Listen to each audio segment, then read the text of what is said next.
Hello everyone, welcome to the video series lecture of Thermodynamics. As you all know, we were discussing about the chapter number 2, that is fundamental concept of thermodynamics. Now, probably this is the last lecture of this chapter. So which points we will discuss here? Today we will discuss about what is the meaning of reversible process and what is the meaning of irreversible process. After that we will discuss about the concept of heat. What is the meaning of heat? Third, we will discuss about the concept of work. And finally, we will discuss about the point function and path function. So these 4 points we will discuss today. Okay. So in the last lecture we have covered one topic, that is the quasi-static process. And I have said that what is the meaning of quasi-static?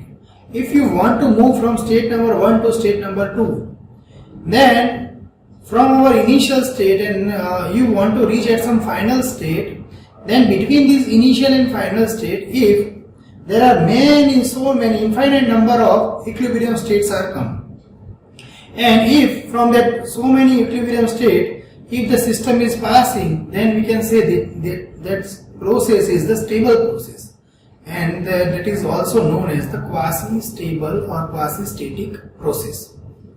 And I have said that the quasi-static process is the reversible process. So how it is reversible, that we have to understand today, and after that we will deal with the concept of heat.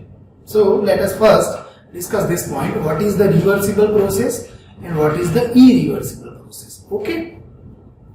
So first of all, what is the reversible process? So simple, I have written here the definition, you can read that a process is a reversible process if it can be reversed in direction following the same path as that of forward process, and both the system and surrounding return back to their initial condition. Now what is the meaning of this? Let me simplify all the things. If you have one system and at the state number 1 or at the initial state it is having temperature 25 degrees Celsius, it is having pressure 1 atmosphere and it is having some volume 1 meter cube. Now what we are doing? We are going to give some heat energy. When you give heat energy, its pressure temperature will rise. So ultimately the pressure is increased from 1 bar to 1.5 bar and the temperature is rise from 25 degrees Celsius to 50 degrees Celsius. So this is the change of state. Now, and for the change of state it will take some path. Okay. Now when you put that container into the atmosphere and finally it is reached at some equilibrium condition, that from the 50 degrees Celsius it will continuously releasing heat to the atmosphere. Atmosphere at 25 degrees Celsius and at a 1 atmospheric pressure. So ultimately what happens? Ultimately slowly the heat will be removed from the system to surrounding. So finally your system will reach at some same place. That is the temperature 25 degrees Celsius, pressure 1 atmosphere, volume is 1 meter cube. So ultimately you are returning back the same state as that you have started. That means your initial state and final state is same. You have taken the same path. Okay, and if the system and surrounding both return to its initial position, then we can say that it is the reversible process. So in this case, both are returned back to its initial process. Okay, now here to make the process reversible, that is the basic need, that process is very slow. And that's why I have said that the quasi-static process is a reversible process, because if you want to take the same path, then you have to maintain the equilibrium states between the initial and final state. So if there is infinite number of equilibrium states through which the system is passing, then it is known as quasi-static. Then and then you can define the path of system, and if you define the path of system, then and then only you can return back to that path.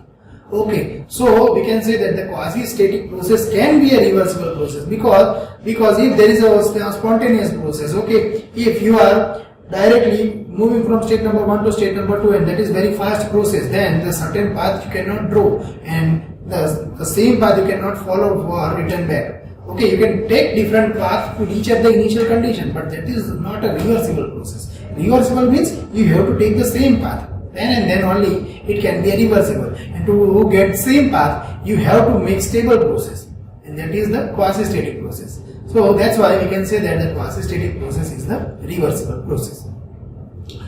Now in reversible process, friction is considered to be a zero. Okay, so there will be no energy loss. So that is the actually theoretical thing. We cannot make a practically friction zero. But if the friction is zero, then and then reversible process can be possible.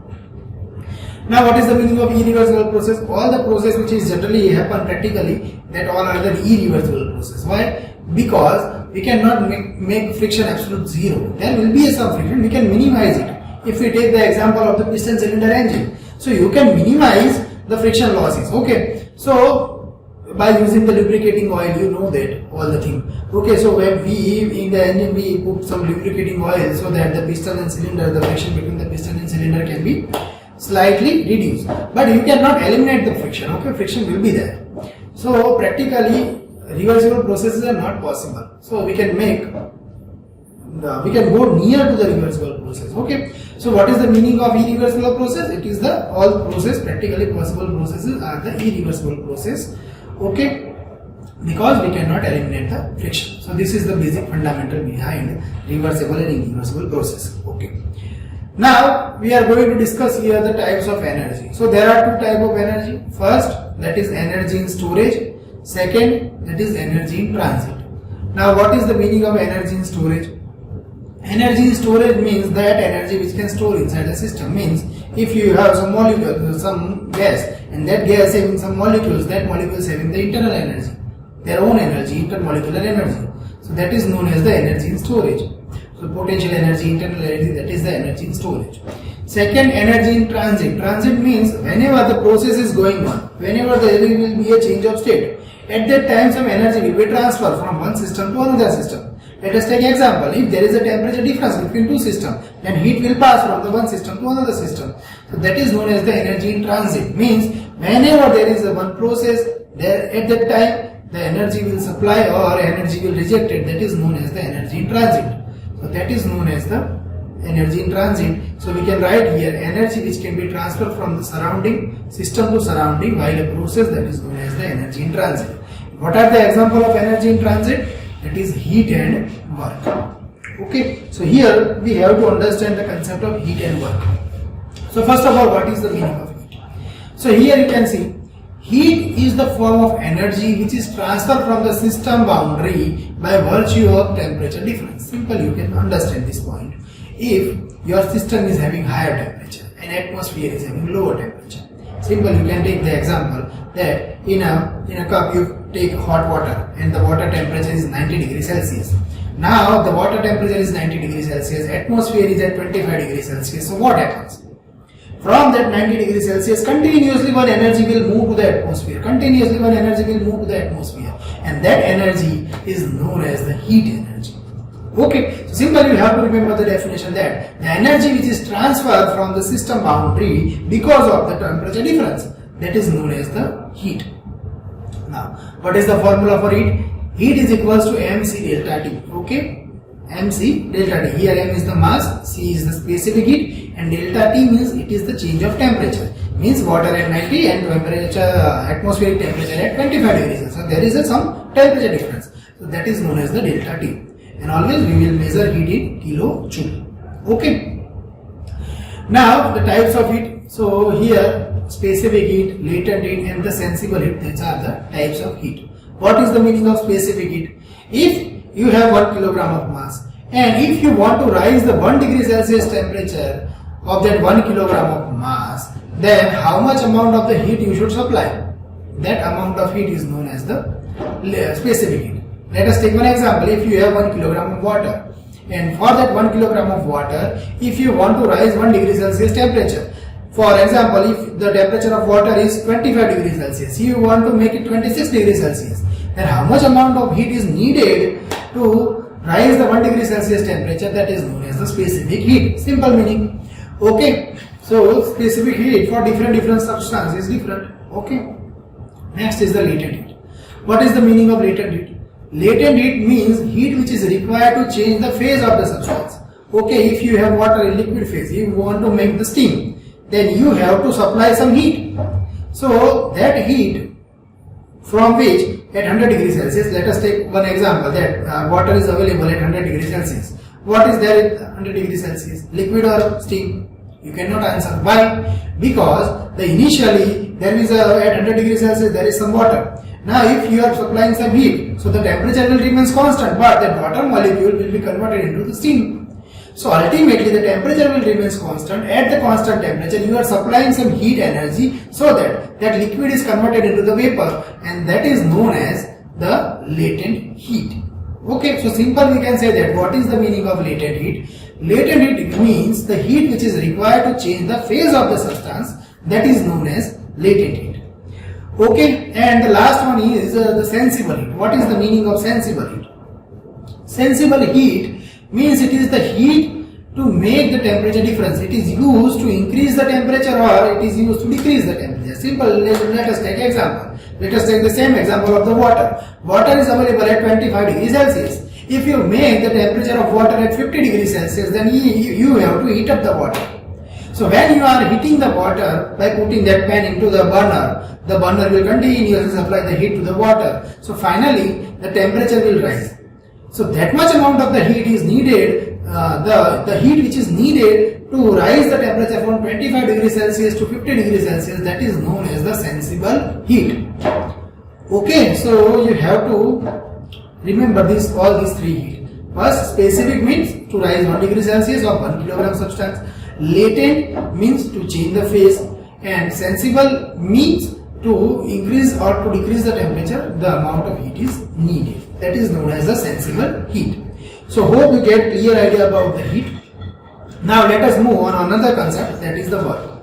What is work done? So work, we all know that mechanical work, whenever you have some substance and you are applying the force over that substance, pull or push, you are applying the force, then it will move at some distance, and that force into distance is known as the work. This is the simple meaning of work. But here what we will deal with, which type of work in the thermodynamics? We will deal with the displacement work or the PdV work. What is this displacement work? That we will understand whenever we will learn the first law of thermodynamics. Flow work when means in the open system, when from its section, when there is a mass transfer occurs, at that time the work done, that is known as the flow work.